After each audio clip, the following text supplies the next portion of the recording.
Good morning, Your Excellencies. This will be our official photographer. May I ask everyone to put their hands on the sides and look at the camera and give us your best smile. Ready? 1, 2, 3. Now may we have the ASEAN way. Right hand over left hand, please. Thank you. Okay, look at the camera. Give us your best smile. Ready? 1, 2, 3. Thank you and good morning.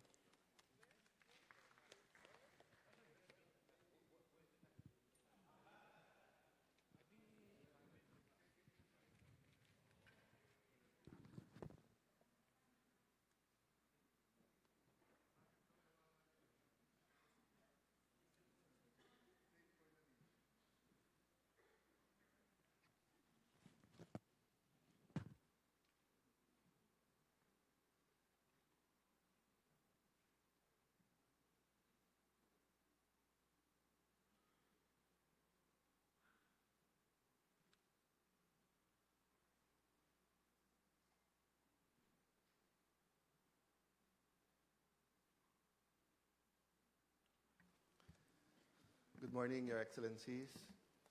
A very, very warm welcome from President Rodrigo Duterte and from the Filipino people. But all of you here are used to warm welcomes and warm friendship from Filipinos, as there are 10 million Filipinos around the world and many in your countries. If you talk to them and you ask them about their stories, there are some amazing stories, of how they brought their family out of poverty, how they integrated in the ASEAN states and all around the world. But unfortunately, there are also some stories of tragedy, stories where their family members were victims of war, of piracy, kidnapping, drugs, insurgency. So what does a family, community, or nation gain if we become prosperous, but our own children are subject to all these crimes, piracy, terrorism, drugs, and war? Our peoples in ASEAN and around the world all seek a safe and secure society. It is in this spirit that we are meeting for the second time this year, that we are meeting as the APSC, ASEAN Political Security Community Council. During our meeting in April, the Philippines emphasized two areas: peace and stability in the region, and maritime security and cooperation as priority areas to be pursued under the APSC during the Philippines chairmanship of the ASEAN. 7 months later, I am pleased to note that the considerable progress in the implementation of the APSC Blueprint 2025, and may I thank all of you here today and all of the people who have worked on this.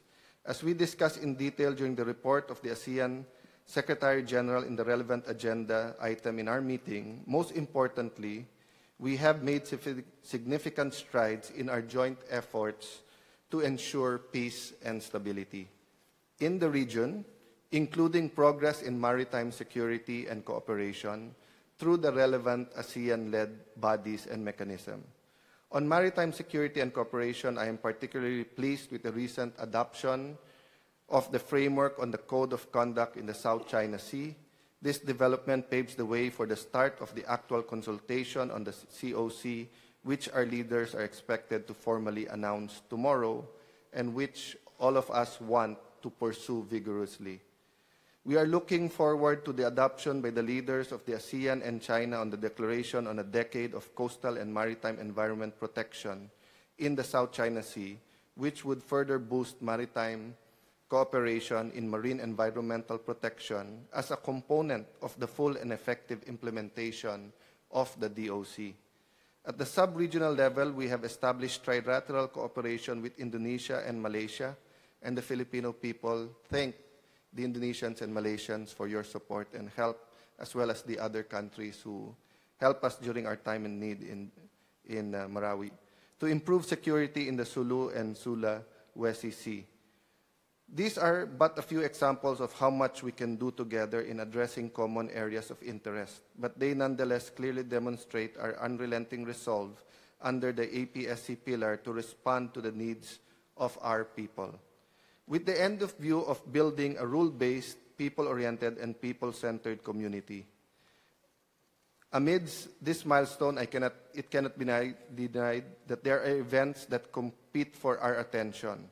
Worse still, there are events that pose serious threat to regional and peace and security. These include developments in the Korean Peninsula.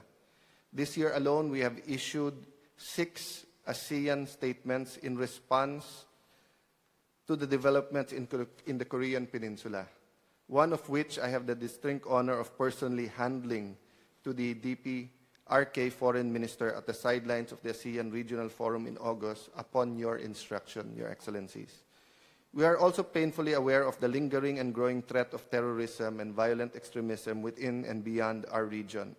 We have time and again expressed our collective concern and commitment to strengthen our cooperation to address these threats. In this regard, we welcome the efforts by our sectoral bodies, such as the Joint Declaration of Special ASEAN Defense Ministers Meeting on Countering Violent Extremism, Radicalization and Terrorism, as well as the Manila Declaration to counter the rise of radicalization and violent extremism adopted by the ASEAN Ministerial Meeting on Transnational Crime. There is a biblical principle that is, I think, applicable regardless of our religion that says there is no greater love than when a man lays his own life for the other. As we honor the men and women in our own countries and in the region who are serving in the front lines of security, the security front lines, we honor their sacrifices. We honor them by coming together in building a safer region, a safer world. I declare our APSC Council meeting open. Thank you. May I now request the media to kindly leave the meeting room so that we can proceed with the closed session to the members of the media.